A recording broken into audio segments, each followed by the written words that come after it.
سلام كما يتنقلوا فتواتن كبراتن تخطاتل تددوي تي في نساعد زدالنا لكم حصرتن وانا وزيناتات لكم قريبنا لنا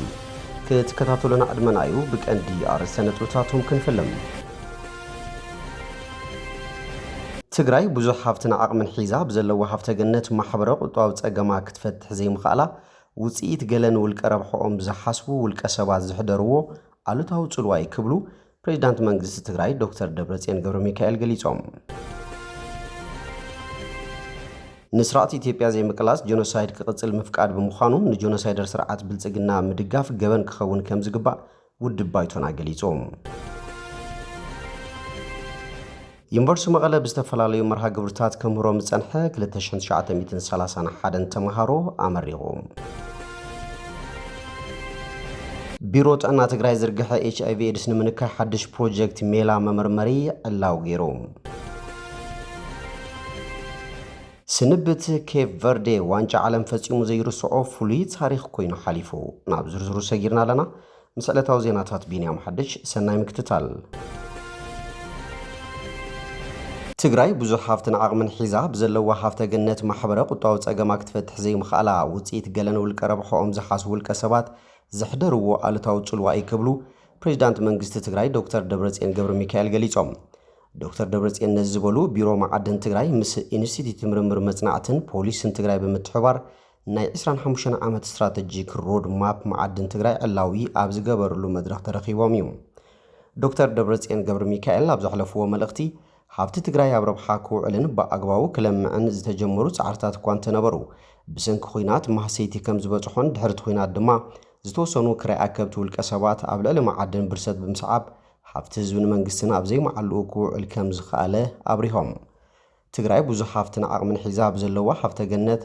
ዘሎ ማሕበረ ቁጠባዊ ጸገም ክትፈትሕ ዘይምኽኣላ እውን ውጽኢት ገለን ውልቀ ረብሖኦም ዝሓስቡ ውልቀ ሰባት ዝሕደርዎ ኣሉታዊ ጽልዋይ ክብሉ ተዛሪቦም محوي هفت معدن أكل سرحتي بهير أو مخاطب بمقبار أبز قداي زملكوت أكل كل برتو أكسر حون التحساسي وام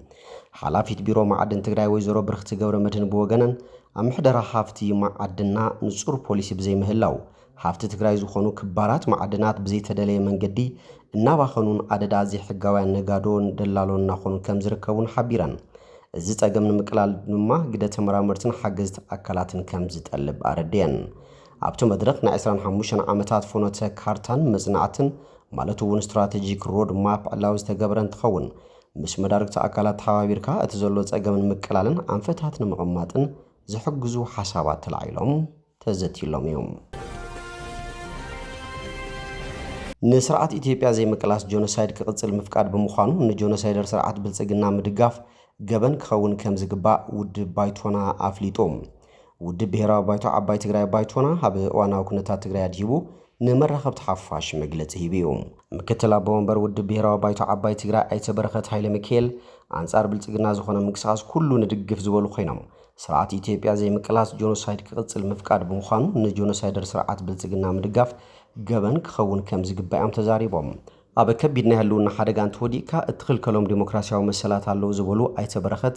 ንግዚያዊ ጥቕሚ ኢሎም ቃልሲ ህልውና ዘተዓናቕፉን ዘፍርሱን ምንቅስቓስን ሚስጥርን ሰራዊት ትግራይ ዘቃልዑ ፍልሰት መናእሰይ ዝጉስጉሱ ልኩዕ ዝሓለፈ ካይዳ ዝኽተሉ ውልቀ ሚድያን ኣክቲቪስታትን መንግስቲ ስርዓት ክትሕዞም ኣተሓሳሲቦም ስርዓት ብልጽግና ኣብ ትግራይ ክልቲኣዊ ኣተሓሳስባ ክፍጠር ብምግባር ኣብ ጉዳይ ምምላስ ተመዛበልትን ላዕላውነትን ኣብ ጉዳይ ምርጋጽ ፍትሕን ተሓታትነትን ኣብ ጉዳይ ሰራዊት ትግራይ ፍልሰት መናእሰይን ሓበራዊ ርዲኢት ከይህሉ ብምግባር ህዝቢ ዕላማን ደጀንን ዘይብላ ትግራይ ክትህሉ ርሑቕ ኣሚቱ ይሰርሕ ምህላው ኣረዲኦም ህዝቢ ትግራይ ዝንዝሑ ዘይስሩዕ ሓበሬታታት መሚው ንጸላእቲ ብትረት ክቃለስ ኣብ መኸተ ዘለዋ ፖለቲካዊ ውድባት ዲያስፖራ ትግራይን ሰራዊት ትግራይን ድማ ህዝቢ ትግራይ ሓራ ክወጻእ ምጉልባት መኸተ ከዓሙ ጸዊዖም እዚ ግፋ ከም ብሔራዊ ባይቶና ዓባይ ትግራይ ኣጥቢቕና ንኹንኖ ተግባር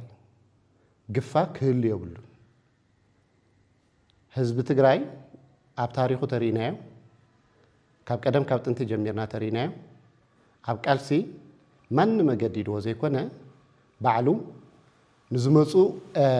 ንዝመፁ ወረርቲ ንምምካት ባርነት ንዘይምቕባል ናይ ባዕሉ ዝኾነ ታሪኽ ዘለዎ ማሕበረሰብ ህዝቢ ክቡር ማሕበረሰብ ዝኾነ ሰብ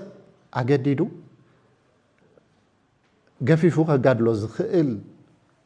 ዘይኮነ ሕብረተሰብ ምክንያቱ ባርነት ዘይቅበል ንናጽነቱን ንኽብሩን ዝጭነቕ ሕብረተሰብ ስለዚ ከምዚ ዓይነት ተግባራት ክህሉ እዮም ዝብል እምነት የብልናን ግፋ ኣድላይ ኣይኮነን ኢልና ንኣምን ሓደ ሰብ ኣይኮነን ገፊፍካ ክትጋድሎ ኣገዲድካ ዝኾነ ነገር ካልእ ስራሕ እኳ ክትሰርሖስ ኣይትኽእልን ምክንያቱ ምግዳል ማለት ምቕባል ይደሊ ተቐቢልካዮ ብልቢ ተቐቢልካዮ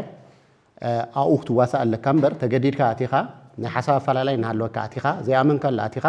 ኣድማዕ ስራሕ ሰሪሕካ ዝብል እምነት እውን የብልናን ስለዚ ኣብዚ ንህዝቢ ትግራይ ዘይምጥን ተግባራት ይህሉ እዮም ዝብል እምነት የለን ተልዩ ግን ኣትሪርና ንኹንኖ ብዋናነት ኣጀንዳ ኮይኖም ዘለው ኣብዚ ለምቕነ ኣብዚ መሰረት ዝገበረ እዞም ኣጀንዳ ከምታይ ዝውገሱ እዮም ዝብል ግን ንሕብረተሰብና ክንገልጽ ንደሊ ንሕና በቀደማይ ሚዲያ እውን ብጻይ ኪዳና ቦምበርና ቀሪቡ ኣብ ሪኤት ሚዲያ ዝሃቦ መብርሂ ብዛዕባ እዚ ነይሩ ንሕና ዘለና ከም ውድብ ሓበሬታ ክሳብታ ብጻይ ኪዳና ዘቕርባ ዝነበረና ሓበሬታ ግፋ ዘይኮነስ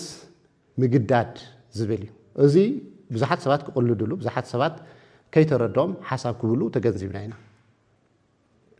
ንሕና ከም ውድብ ዘለና እምነታ እዩ ግፋ ክበሃል ከሎ ንኩሉ ኣብ መንገዲ ዝረኸብካዮ ኣገዲድካ ገፊፍካ ምውሳድ ዝብል እምነት እዩ ምግዳድ ከዓ ትማሊ ኣባል TDF ዝነበረ ናብ TDF ንኽምለስ ናብቱ ዝነበሮ ሓይሊ ክምለስ ምግዳድ ዓይነት ነገር ኣለዎ ዝብል ኢና ሕጂ እውን ዘለና እምነት ንሱ ነገር ግን ነዚ ዘልዕልናይ ሓሳብ መሰረት ገይሮም ካብ ዝተፈላለዩ ኣካላት ዝመፁና ሓበሬታ መሰረት ገይርና ኮሚቴ ጣይሽና ኣለና ከም ውድብ ኣብ መቐለን ኣብ ካልእ ከባቢታት ዝተፈለየ ነገር ተልዩ ኣብ ሓፂር ግዜ እውን መግለፂ ንሃብናሉ ንኸይድ እዩ ትዋና ነገር ግን ህዝብና ክርድኦ ንደሊ ኣገዲድካ ምግፋፍ ኣድላይ ከም ዘይኮነን ኣትሪና ከም ንኹንኖን ህዝብና ክርዳእና ንደሊ ምስ ተሓሒዝና ምስ ግፋ ሓደ ክንብሎ ንደሊ ነገር ኣሎ መብዛሕትኡ እቲ ሓበሬታ ወይ ከዓ እቲ ፕሮፓጋንዳ ከምታይ እዩ ዝወፅእ ዘሎ ዝብል ሕብረተሰብና ብደንብ ክርድኦ ንደሊ ሓደ ኣብ ኣዲስ ኣበባ ኣብ ቀረባ ግዜ ዝተጣየሹ ውድባትን ብልጽግናን ኣብ ውሽጥና ዘለው ሓምሳይ መስርዕ ኢልና ነቕምጦም ኣካላትን ዝተዋደደ ስራሕ ይፍጽሙ ኣለዉ ይገብሩ ኣለዉ ዝብል እምነት ኣለና ናይ ባዕሎም ዝኾኑ ሰባት ኣብ ከተማ ብምብታን ሰብ ተረጋጊኡ ስርሑ ከይሰርሕ ክርዕድ ክብተን ዝገብር ወረታት ኣብ እንዳቡን ኣብ ታክሲ ኣብ እንዳምኑይ ኣብ ዝኸድካዮ ወረታት ኣለዉ እዚ ናይ ባዕሎም ኣጀንዳ ናይ ባዕሎም ፕሮፓጋንዳ ንምስፋሕ ዝኸድዎ ዘለዉ ክያዶ እዩ ብልጽግና ካብ መጀመርያ ጀሚሩ ህዝቢ ትግራይ ንኸጥፍእ ዝተለዓለ ሓይሊ ስለ ዝኾነ ግዴቱ ይመስለኒ ነገር ግን ተጋሩ ኮይኖም ኣብዚ ናይ ብልጽግና ዓላማ ንምፍጻም ዝንቀሳቀሱ ዘለዉ ብፕሮፓጋንዳ ይኹን ብተግባር ዝንቀሳቀሱ ዘለዉ ብጣዕሚ ንሓዝን ህዝብና እውን ክርድኦም ክፈልዮም ንደሊ ኣቦ ወንበር ውድብ ብሄራዊ ባይቶ ዓባይ ትግራይ ኣይተ ኪዳና ኣመነ ብወገኖም ትግራይ ናይ ኩላትና ብምዃና ኣብ መደብ ምስላፍ ኣገዳድን ተገዳድን ኣሰላፍን ተሰላፍን ክህሉ የብሉን ብምባል ኣብ ጉዳይ ትግራይ ክሳብ ዝግደድ ዝጽበን መገደድን ወገን እንተይሃለወ ኩሉ ትግራይ ብማዕረ ክቃለስዮም ጻውዒት ኣቕሪቦም ተጋሩ ማዕረ እንጋደለላ እንስለፈላ መሰልና እንሓተላ ትግራይ ክትልወና ይግባእ ዝበሎ ኣይተ ኪዳነ ሕድሕድ በዓል ስልጣን ትግራይ ደቆ ሰሊፉ ክቃለስ እምበር ሃፍተኻን ደቅኻ ናብ ወፃኢ ዓዲ ቀሚጥካ ክትቃለስን ክትገድድን ኣይከኣልን ኢሎም ተጋሩ ንፍተን እምበር ኣይንሰዓርን ብምባል መሬትና ናይ ህዝቢ ትግራይ እምበር ናይ ሓደ ውድብ ዘይምዃኑ መንእሰይ ትግራይ ክግፈፍ ዘይኮነስ ኣሚኑ ብፈቓዱ ተቃሊሱ ክዕወት ሽኻል ትግራዋይነት ኣጠንኪሩ ፕሮፓጋንዳ ጸላእቲ ከምክን ከም ዝግባእ እውን ኣተሓሳሲቦም ብሳምባ ብልጽግና ዝተንፍሳ ዝበልዎን ውድባት መንእሰይ ወለዶ ዓዱ ገዲፉ ክስደድ ይሰርሑ ብምህላዎም ተሓተቲኦም ብምባል ስርዓት ብልጽግና ንመንእሰይ ትግራይ ውሕስና ክኾኖ ከም ዘይኽእል ገሊጾም ግዛቱ ሓድነት ትግራይ ንምርጋጽ ተመዛበልቲ ንምምላስ ዘይቃልስ ትግራይ ክህሉ የብሉን ዝበሉ ኣይተ ኪዳና ኣመነ ህዝቢ በዓል ዋና ቃልሲ ንኽኸውን ናብ ታሕቲ ወሪድካ ፍትሒ ምስፋን ንህዝቢ ምድማፅን ምርድዳእን ከም ዘድሊ ሓቢሮም ምሕዝነት ርክብ ህዝቢ ንህዝቢ ጾምዶ ተጠናኺሩ ሕማም ርእሲ ብልጽግና ኮይኑ ውግእ ከርሕቕ ኣብ ዝኽእለሉ ብርኪ ከም ዝርከብ ብምምልኻት ኣብ ኢትዮጵያ ስግር መንግስቲ ክህሉ ኣብ ቀርኒ ኣፍሪካ ድማ ዞባዊ ፍታሕ ከም ዘድሊ ኣመላኺቶም እቶም ኣቦ ወንበር ኩልና ከም ንፈልጦ ሕዚ ትግራይና ኣብ ምንታይ ኩነታት ከም ዘላ ኩላትና ንርዳይና ተጋሩ ክንስለፍ ክንጋደል ክንቃለስ ልዕሊ እኹል ምኽንያት ኣለና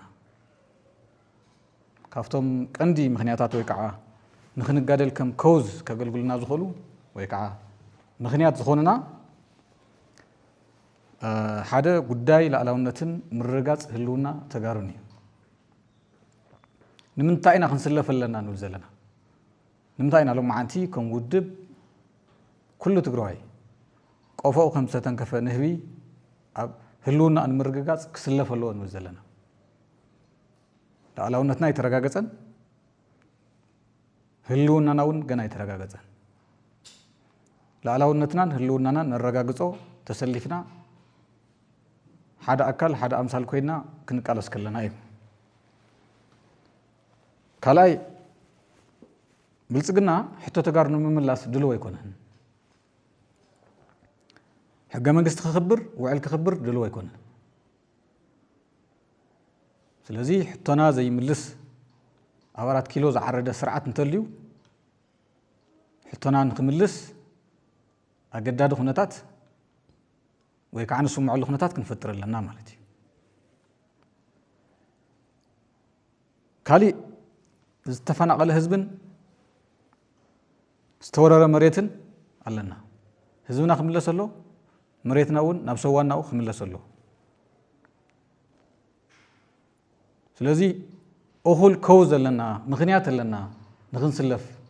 ንብሎ ሓደ እዩ ብራብዓይ ደረጃ ህዝቢ ትግራይ ጽንተት ወይ ከዓ ጀኖሳይድ ተፈጺምዎ እዩ ፍትሒ የድልየና እዩ ፍትሒ ኣይረኽብናን ኣብዚ ዓለም እዚ ፍትሒ ትረክብ ሓያል ትኾንካ ጥራሕ እዩ ድኹም እንድሕር ኮንካ ዓቕምኻ እንተዘይኣኪብካ ሓድነትካ እንተዘይሓሊኻ ቆላሕ ዝብለካ ዝኾነ ዓለማዊ ሓይሊ የለን ፈንቂልካ ክትስእን ክትብድህን ጥራሕ ኣለካ ስለዚ ተጋሩ ከም ከልቢ ተቐቲልና ተደፊርና ሱቕ ንብል ኣይኮንናን ሰብ ክብሪ ኢና ሰብ ስልጣነ ኢና ንፍተን እምበር ኣይንሰዓርን ክንፍንቅል ኢና እዩ ንትግራዋይነት ዝምጥን ኩነታት ኣይኮንናን ዘለና ሕዚ ዘለና ኩነታት ስለዚ ዝኾነታት እዚ ንኣና ስለዘይምጥንን ስለዘይግበአናን ተቓሊና ክንቀይሮ ኢና እዩ ፍትሒ የድልየና ኣብ ዓለም ብቓልስና ፍትሒ ክነረጋግጽ ኢና ነዞም ግፍዕ ዝፈጸሙ ኣካላት ሓደ ብሓደ ብቕደም ሰዓብ ግዜ እናመረፅና ተሓተቲ ክንገብሮም ኢና ስለዚ ምኽንያት ኣለና ክንቃለስ ምኽንያት ኣለና ሓይልና ክንእክብ ምኽንያት ኣለና ክንስለፍ ምኽንያት ኣለና ሓድሽ ታሪክ ክንሰርሕ ከም ህዝቢ ከም ትፈልጥዎ እቲ 40% መሬትና ናይ ሕወሓት ኣይኮነ ናይ ዝኾነ ውድብ ኣይኮነ ናይ ህዝቢ ትግራይ እዩ ናይ ውድብ ዝበሃል መሬት የለን ናይ ተጋሪ እዩ ብፍላይ ከዓ ናይ ተሓድሽ መንእሰይ እዩ መንእሰይና ንምንታይ ይስለፍ ልዕሊ ኩሉ ትግራይ ናቱ ስለ ዝኾነት ስለዚ ንምርግጋጽ ክንስለፍ ኣለና ከውዝ ኣለና ቅኑዕ ከውዝ ፍትሓዊ ከውዝ ሓቀኛ ምኽንያት ኣለና ኢና ንብል ዘለና ኣብ ምስላፍ ግን ኣብ ምስላፍ ንሕና ከም ውድብ ነልዕሎ ዓንቶ ጠቒስዎ ይበረኸት ኣብ መሬት ኣብቲ ግራውንድ ዘሎ ኩነታት ጭቡጥ ኩነታት እንታይ እዩ ኢልና ንምጽናዕ ኮሚቴ ጣይሽና ኢና ዘጣይሽናዮ ኮሚቴ ኣብ ትግራይ ሙሉእ ይንቀሳቐስ ኣሎ የጽንዕ ኣሎ ኣብ ቀረባ ግዜ ንህዝብና ናይቲ መጽናዕቲ ናይቲ ኮሚቴ ሪፖርት ክንገልጽ ኢና እዚ ከስምረሉ ይደል ደጊመ ማለት እዩ ስለዚ ብዋዛ ፈዛዛ ንሪኦ ጉዳይ ከም ዘይኮነ መሰል ይገሃስ እንተልዩ ካብ መንግስቲ ካብ ዝሃቦ መደብ ወፃኢ ካልኦት ኣካላት እውን ይሕንኩሩ እንተልዮም ዘሽሙ ሽም ይውዎ እንተልዮም ከም ትካል ዘጻር ኮሚቴ ኣጣይሽና ንሰርሕ ኣለና ኢና ስለዚ ኣብ ምስላፍ ሓደ ኣሰላፍን ተሰላፍን ክህሉ የብሉን ኣሰላፍን ተሰላፍን ክህሉ የብሉን ኩሉ በዓልና እዩ በዓል ዋና እዩ ካሊእ ኣገዳድን ተገዳድን እውን ክህሉ የብሉን ሓደ ዘገድድ ካሊእ ዝግደድ ክህሉ የብሉን ትግራይ ናይ ኩላትና እያ ኩላትና ማዕረ ንቃለሰላ ማዕረ ንስውአላ ማዕረ እውን መሰል ንሓትት ስለዚ أبناء تجري قداي كساب زجدد سبان تليون تحتاتيو أبناء تجري قداي نعت كجدد زمكرون تحتاتيو كل يوم تحتاتيو بتو كساب زجدد سبون ويبناي وعلو سنفنا ويبناي سلا بروباغندا ويبنايتنا نايت تحزاز أجن بناي منقسم مالتي ناي تجارة تحزاز أجن زي سلف نحر كوينو تحتاتيو كالي فتحوا من قدي كله تقرأ يبقى عنا قالسنا خاله زجدد انت اللي وانت حتاتيو بس هاي درجة كله بمعرخ قادل الله كله تقرأ بمعرخ قادل الله بتحقي تا خم تقرأ نختار حقي إن مرزقة تقادل إن مرزقة تحتت إن مرزقة تسلف كتكوني ولا ناي هجرة وقلقلت حجز اللون عرتات فلتيهم ناي بعد سلطان ونتريل نافتا مسلطان ما خلياته كم هاجرة وجب يفتسم ناي بعد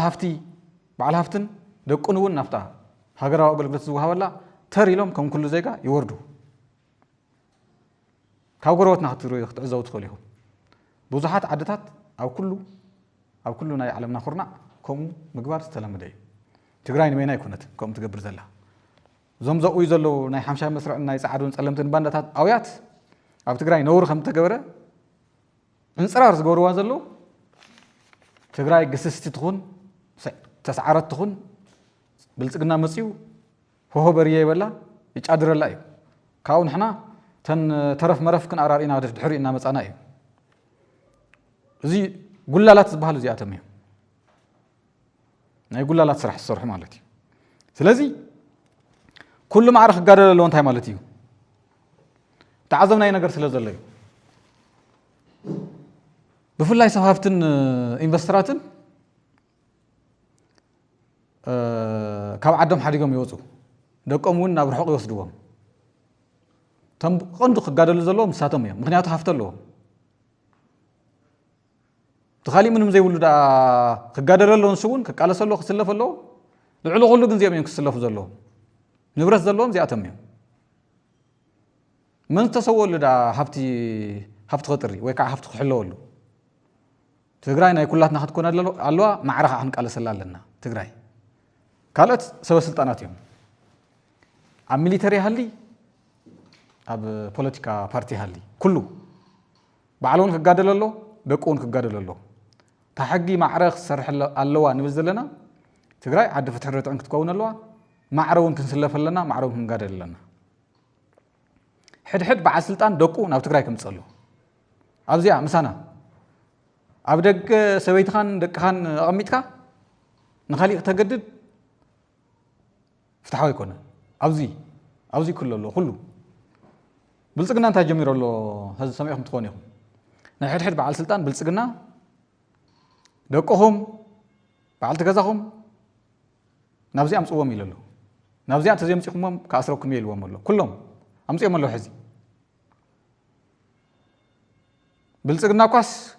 نسلطان خبل ولا أنت خونه نسلطان خبل نزفان خبل ولا أنت خونه كم زي جمير الله سلازي نمنتاينا تبع السلطان أو تجري زلوا يكون أو أرمي يكون البوليتيكا زلوا يكون عرسون دكون هفتون أو تجري يكون لون وزلنا حدا بنايمان نتجري كم سون نتو كم سدرا ريوا تجنيو حاسيو من تحق ألس بحالة فمنت من تخسر حدا زي بخالق درجة خا قديته ومن سلزخونه حقن تحركينا وكلاتنا يخسر حزلو إذا أي تخونن زول نتولي خا كلاتنا تجارو حقنا أنا قالسو ناو نخدي يبلنا أبزي أنا خسر نتحنانو أوي لو دك خان لنا نحد بعد ستان دك خان هفت خان بدك أميتك أوزي أي سرحني ولا أنا يسأل الفاتح كم زي ولا مسوي سلطانات يزبزلو ولا نساتو سلزت حقنا كلاتنا خسر حلوه يونيفرسيتي مقاله بزتفلالي مرحا قبرتات كمروم زصنحه 2931 تمهارو امريقوم بريزيدانت يونيفرسيتي مقاله دكتور فانا حغوس ات يونيفرسيتي 1964 تمهارو بقداماي ديغري 939 تمهارو بخلاي ديغري 45 تمهارو سالساي ديغري 83 دما بسبيشاليست بدمرو 832 ደቂ ኣንስትዮ ዝርከብኦም 2931 ተምሃሮ ከም ዘመረቕ ሓቢረን ብተወሳኺ ካብ ቻይናን ሓደ ተምሃራይ ካብ ሶማሊላንድን ሓዊሱ 45 ዓለም ለኸ ተምሃሮ ኣመሪቑሎም ዩኒቨርሲቲ መቐለ ሓያሎ ብድሆታት ሓሊፉ ተምሃሮ ከመረቕ ምኽኣሉ ዓብዪ ታሪኻዊ ትርጉም ኣለዎ ዝበላ ዶክተር ፋና ተመረቕ ተምሃሮ ናይቲ ዩኒቨርሲቲ ኣሰርን ጽንዓትን ሒዞም ዝወፁ ኣምባሳደራት ምዃኖም ገሊጸን ተመረቕቲ ኣብቲ ዩኒቨርሲቲ ዝቐሰምዎ ፍልጠት ዘማዕበልዎ ክእለትን ተጠቒሞም ኣብ ዝኸድሉ ብቑዓትን ተወዳደርትን ኮይኖም ህዝቦም ከገልግሉ ድማ ማዕዳ ኣቕሪበን ዩኒቨርሲቲ መቐለ ኣብዚ ዓመት 536 ውፅኢት ምርምራት ኣብ ፍሉጣት ዓለም ለኻዊ ጆርናላት ከም ዝሕተመ እውን ገሊጸን በዚ ዘመዝገበ ውፅኢት ምርምር ካብ ኣፍሪቃ ኣብ ካልኣይ ደረጃ ክስራዕ ከም ዝኽኣለን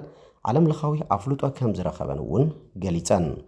እቲ ዩኒቨርሲቲ ምስ 28 ሃገራት 78 ናይ ምትሕብባር ስምምዓት ከም ዝተፈራረመ እውን ኣብርሄን ፕሬዚዳንት ሕብረት ተምሃሮ ዩኒቨርሲቲ መቐለ ተምሃራይ ሓጋዚ ነጋሽ ኣብ ትግራይ ብዝተፈጸመ ጀኖሳይዳዊ ኩናት ኣብ ተምሃሮ ኣካላውን ስነልቦናውን ብስብራት ከም ዘብፅሐን ተምሃሮ እዚ ክኢሎም ንምረቓ ከም ዝበፅሑ ገሊጾም ተምሃሮ ኣብ ዩኒቨርሲቲ ዝቐሰሙ ፍልጠት ሒዞም ህዝቦም ንምግልጋል ድልዋት ምዃኖም ዝገለጸ ተምሃራይ ሓጋዚ መንግስታውን ዘይመንግስታውን ትካላት ተመረቕ ተምሃሮ ፍልጠቶምን ክእለቶምን ናብ ተግባር ንኽልውጥዎ ዝኽእል ጥጡሕ ባይታ ክፈጥሩ ሓቲቱ ቢሮ ጥዕና ትግራይ ዝርግሐ HIV ኤድስ ንምንካይ ሓድሽ ፕሮጀክት ሜላ መመርመሪ ዕላው ገይሩ እዚ ፕሮጀክት ኣብ ዝተመረጻት ትካላት ጥዕና ትግራይ ዝሰርሕ ኮይኑ ብፍላይ ነቲ ሕማም ተቃላዕቲ ኣብ ዝኾኑ ወገናት ዘድሃበ ከም ዝኾነ ምክትል ሓላፊ ቢሮ ጥዕና ትግራይ ዶክተር ስምዖን ገብረ ጻድቕ ገሊጾም ውልቀ ትካላት ጥዕና ሓዊሱ ናብ ትካላት ጥዕና ትግራይ ዝመጹ ተገልገልቲ ብፕሮጀክት ሓድሽ መመርመሪ HIV ኤድስ ምርመራ ብምክያድ ዝርግሐት ሕማም ንምንካይ ሓጋዚ ከም ዝኾነ እዮም እቶም ዶክተር ኣብሪሆም ሕጂ ተመሪፀን ዘለዋ ትካላት ጥዕና ብዘለወን ተቃላዕነት ሕማም ኮይኑ ኣብ 9 ትካላት ጥዕና ማለት እውን ኮምፕሬሄንሲቭ ስፔሻላይዝድ ሆስፒታል አይደር ሪፈራል ሆስፒታል ዩኒቨርሲቲ ዓዲግራት ሓፈሻዊ ሆስፒታል ለምለም ካርል ማጨው መባእታዊ ሆስፒታል መኾኒ ሓፈሻዊ ሆስፒታል መቐለ ሓፈሻዊ ሆስፒታል ውቕሮ ሓፈሻዊ ሆስፒታል ቅድስት ማርያም ኣክሱም ሓፈሻዊ ሆስፒታል ስሑልን ጣብያ ጥዕና ዑመርን ከም ዝኾና ተገሊጾም ዝርግሐ HIV ኤድስ ኣብ ትግራይ ሕጂ ብሰንኪ ጀኖሳይዳዊ ኩናት ካብ 1.4 ሚእታዊት ናብ ልዕሊ 3 ሚእታዊ ክቢሉ ከም ዘሎ ዘዘኻኸሩቶም ምክትል ሓላፊ እዚ ንምንካይ ድማ ዝተዋደደ ስራሕ ሰብ ሞያ ሕክምናን ትካላት ጥዕናን ከም ዝጠልብ ኣገንዚቦም ኣብቲ መድረኽ ዝተፈላለዩ ዳህሳሳዊ መጽናዕታት ዝቐረቡ ኮይኖም ኣብ ትግራይ ድሕሪ ጀኖሳይዳዊ ኩናት ዝርግሐ HIV ኤድስ ኣብ ከቢድ ኩነታት ስለ ዘሎ ኩሎም ዝምልከቶም ኣካላት ሓገዝቲ ክኾኑ ኣተሓባሪ ኣውራኬድ ስራሕ ምክልኻልን ምቁፅጻርን HIV ኤድስ ቢሮ ጥዕና ትግራይ ኣይተፍስሃ ብርሃነ ሓቢሮም ቢሮ ጥዕና ትግራይ ኣብ ዙርያ ምክልኻልን ምቁፅጻርን HIV ኤድስ ኣመልኪቱ ምስ ኣመራርሓ ሰብ ሞያ ጥዕና መንግስታውን ውልቀን ዝተፈላለዩ ትካላት ጥዕና ትግራይ ኣብ ከተማ ውቕሮ ገምጋማዊ ስልጠና ኣካይዶም ስንብት ኬፕ ቨርዴ ዋንጫ ዓለም ፈጺሙ ዘይርስዖ ፍሉይ ታሪክ ኮይኑ ሓሊፉ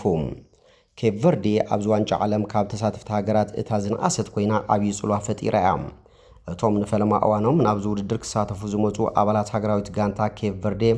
ዝያዳ ሊዮነል መሲ ክርስቲያኖ ሮናልዶ ኤርሊንግ ሃላንድን ሃሪ ኬንን ቆላሕታ ብምርካብ ኣቃለቡ ስሒቦም ተፋንዮም ኣለዉ እታ ጋንታ ምስ ስፔን ገጢማ ማዕረብ ብምፍለያ ኣብ ዋንጫ ዓለም ፋልሜት ነጥባ ክትረክብ ከላ ሓላው ልዳት ቮዚንሃ ድማ ፍሉይ ብቕዓት ብምንጽብራቕ ደሚቑ እዩ ምስ ዩራጋይ ኣብ ዝገበረቶ ፀወታ እውን ኣብ ዋንጫ ዓለም ፋልሜት ሾታ ብምዝጋብ ንህዝባ ዓብዪ ሓጎስ ፈጢራ ሲድኒ ሎፔዝ ካብራል ኣብ ግጥም ኣውዲቕካ ምሕላፍ ምስ ኣርጀንቲና ኣብ ዝገበርዎ ፀወታ ዘመዝገባ ኣደናቒት ሸቶ ድማ ኣብ ልዕልታ ንመሲ ዝሓዘትን ዕውት ዋንጫ ዓለም ናይ ዝሓለፈ ዓመትን ብምንባሩ ንብዙሓት ኣገሪሙ እዩ ንኣርጀንቲና ትሪፉ ታሪክ ክትሰርሕ ትኽእል እያ ዝብል ትፅቢት እውን ፈጢሩ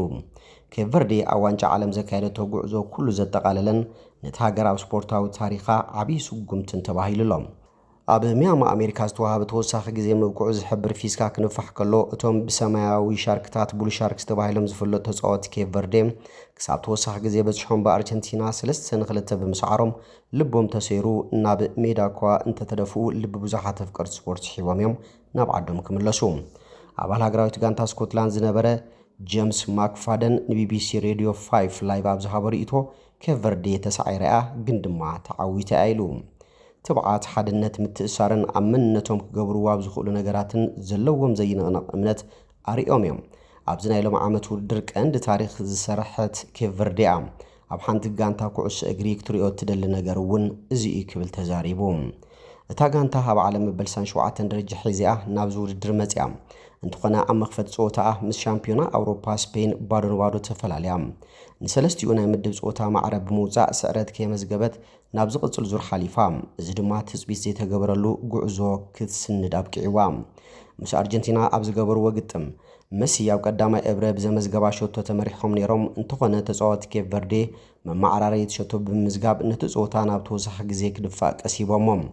እቲ ንመሲ ቀዳሚት ሸቶ ከመዝግብ ቀረብ ዝገበረሉ ተጻዋታይ ማንቸስተር ዩናይትድ ማርቲነዝ ካልአይት ሸቶ መዝጊቡ ሽዑውን ኬፕ ቨርዳውያን ደጊሞም ተማዓራረዩ እንተኾነ ክርስቲያን ሮሜሮ ብርእሱ ዝወቕዓ ኩዕሶ ኣብ ኢድ ዲኒ ቦርገስ ተንኪፋ ናብ ልዳቶም ብምዝጋብ ኣርጀንቲና ክትሓልፍ ክኢላ ተጻዋታይ ሃገራዊት ጋንታ እንግሊዝን ማንቸስተር ዩናይትድን ዝነበረ ጋሪ ኔቪል ና ITV ኣብ ዝሃቦ ርእይቶ እዚ ካብ ሓንቲ ትሑት ግምት ዝተዋሃባ ጋንታ ካብ ዝረኣኽዎም ዝበለጹ ግጥማት ሓደ እዩ ክብል ገሊጹ ናብ ገዝኦም ስለ ዝምለሱኦም ዝበኽዩ ዘለዉ ክምለሱ ኣይደልዩን እዮም ንሙሉእ ህይወቶም ኣብዚ ክጸንሑ እዮም ዝደልዩ እዚ ንገሊኦም ተጻወቲ ደጊሙ ክመጽእ ዘይኽእል ፍሉይ ክስተት እዩ ክብል ገሊጹ ኣሰልጣኒ ኬፕ ቨርዴ ቡቢስታ ጋንቱን ኣርጀንቲና ናብ ፍጹም ቅላዕ ንምውሳድ 10 ደቂቃ ጥራይ ኣብ ዝተረፋ ብስዕረት ምስ ተሰናበተት ብተጻወቱ ዓብዪ ሓበን ከም ዝተሰምዖ ገሊጹ ንሕና ንእሽቲ ሃገር ክንከውን ንኽእል ኢና እንተኾነ ምስቶም ኣብ ዓለም ዘሎ ብሉጻት ጋንታት ክንጻወት ከም እንኽእል ኣርኢና ኣለና እዚ ድማ ናይ ሓበንና ምኽንያት ኢሉ ንሃገርና ታሪኽ ሰሪሕናላ ኢና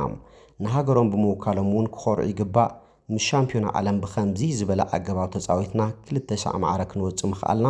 ዘደንቕ ክብል ገሊጾም ኣብ ኩሉቶም 4 ተጻዋታት ኬፕ ቨርዴ ኣብ ዋንጫ ዓለም ዝተጻወተ ናይ ሻምሮክ ሮቨርስ ናይ ማእኸል ተኸላኻሊ ሮቤርቶ ፒኮ ሎፔስ ንቢቢሲ ስፖርት ከምዚ ኢሉ ካብዚ ዋንጫ ዓለም ዝተረኽበ ዝበለጸ ነገር እንተሃልዩ ሕጂ ዝኾነ ሰብ ኬፕ ቨርዴ ኣብ ካርታ ዓለም ኣበይ ከም ዘላ ኣይሓትትን እዩ እዚ ንባዕሉ ዓብዪ ታሪኽ ኢልዎም ሃገርና ኣብ ካርታ ከም እትፍለጥ ጌርና ኣለና ንእሽቲ ሃገር ክንከውን ንኽእል ኢና እንተኾነ ሰፊሕ ልቢ ከም ዘለናን እንታይ ክንገብር ከም እንኽእልን ኣርኢና ኣለና እንታይ ኣሚንካ ክትዕወት ትኽእል ኢኻ ሓላው ልዳት ቮዚንሃ ምስ ስፔን ኣብ ዝተገበረ ናይ መኽፈቲ ጾታ ሓያሎ ሸቶ ክኾና ዝኽእላ ዝነበራ ኳዓሳሱ ድሕሪ ምድሓኑ እናበኸ ናይ ኬፕ ቨርዴ ባንዴራ ናብ ላዕሊ ኣልዒሉ ዝነበዓሉ እዋን ኣብ ኩሉ ዓለም ተዘርጊሑ ነይሩ እዚ ድማ ቁልጡፍ ተፈታውነት ክረክብ ገይርዎም ተፈታውነቱ ግን ብሰንኪ ስእሊ ጥራይ ዘይኮነስ እቲ ዘረኣዮ ብሉጽ ብቕዓት ናብ ክብ ዝበለ ደረጃ ኣደይብዎ እዩ እዚ ወዲ 40 ዓመት ሓላው ልዳት ኣብ ካልኣይ ደረጃ ኩዕሶ እግሪ ፖርቱጋል ምስ ትጻወት ቫቨስ ዝተሰሜት ጋንታ ዝነበሮ ውዕል ምስ ኣብቅዐ ክሳብ ሕጂ ዝጻወተላ ጋንታ የብሉን እንተኾነ ጋሪ ኔቪል እቲ ሓላው ልዳት ንነዊሕ እዋን ብዘይ ጋንታ ክጸንሕ ኢሉ ኣይግምትን ኔቪል ና ITV ኣብ ዝሃቦ ርእይቶ ቮዚንሃ ብሳላዚ ዘረኣዮ ብቕዓት ጋንታ ክረክብ እዩ ከመይ ዝበለ ዋንጫ ዓለም እዩ ኩሉ ዝገብሮ ነገር ዝተረጋግአን ጥንቁቕን እዩ ኣበይ ነይሩ ቅድሚ ሕጂ ክንፈልጦ ነይሩና ክብል ተዛሪቦም ባርከስ ፍትዋትን ክቡራትን ተኸታተልቲ ደደቢት TV ነሳዕ ዘዳልናልኩም ዜናታትን በኣረፍ ነዚኦም ይመስሉ ነይሮም ስለትምክታልኩም ኣመስጊና ንኻልኦት ሳብ ንራኸብ ሰሰናይና ኣኹም